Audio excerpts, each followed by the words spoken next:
And so we spent the rest of Monday and the early part of the evening making more cold approaches. I told you it'd be long-winded, Charlotte, but that's the story. It wasn't long-winded at all. It's very interesting. Did you do the same thing on Tuesday and today? Yes, we did. The same things and more. We made a lot more cold approaches, got in touch with more bird dogs, called some more competitive owners, picked up a few more license numbers, and put out some more if I could, would you cards. And then yesterday, when Joe was on floor duty, I got a chance to see the difference in handling prospects you go out after and those who walk into the showroom. These people, the Armstrongs, like almost everybody else who drops in, were only interested in how much they could get for their old car.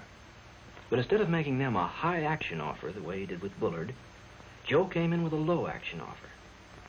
I'd say that car was worth around, $875. What? You're crazy. That's what your car's worth on the market, Mr. Armstrong. Here are some prices in today's paper on models like yours. So Joe quoted him the market figures, and the Armstrongs acted very unhappy. In fact, Mr. Armstrong made it plain he wanted $150 over the market to make a deal out of it. But that didn't bother Joe.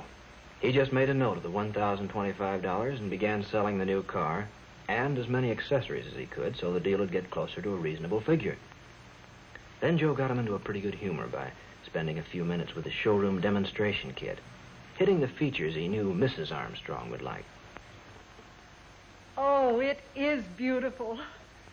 They agreed that they wanted a four-door with white sidewalls, a heater, a radio, and seat covers, with Joe making notes on all this.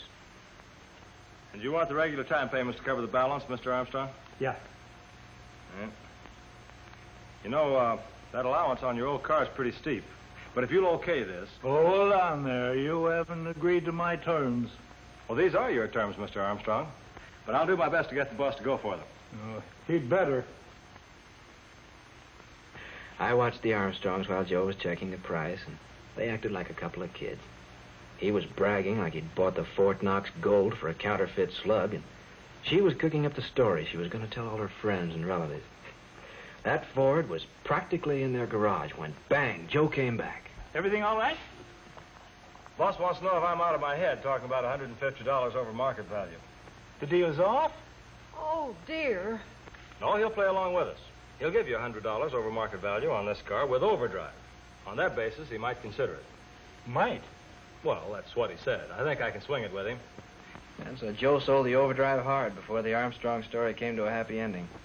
They got a good deal. Jack Swift made a profit. Joe Thorne made a sale, and I... Yes, dear? Well, I learned something.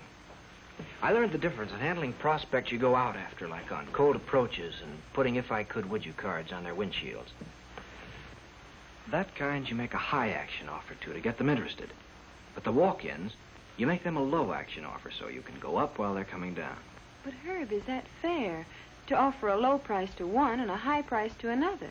Well, that's just the point, honey. You see, customers are good traders, too. They're always after the best deal they can get. And we always give them the best deal we can. In fact, they frequently end up getting more money than their old cars are really worth. But you've got to know the market value of used cars.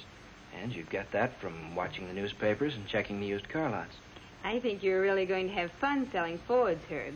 You certainly weren't this enthusiastic on your other job. Darling, if I could, would you? Why, what do you mean, Herb? If I could make a good living selling Ford cars, would you marry me? Of course, darling. I told you as soon as you found a job you were happy with, I would. This is the best offer I've had today. It's the best deal in town.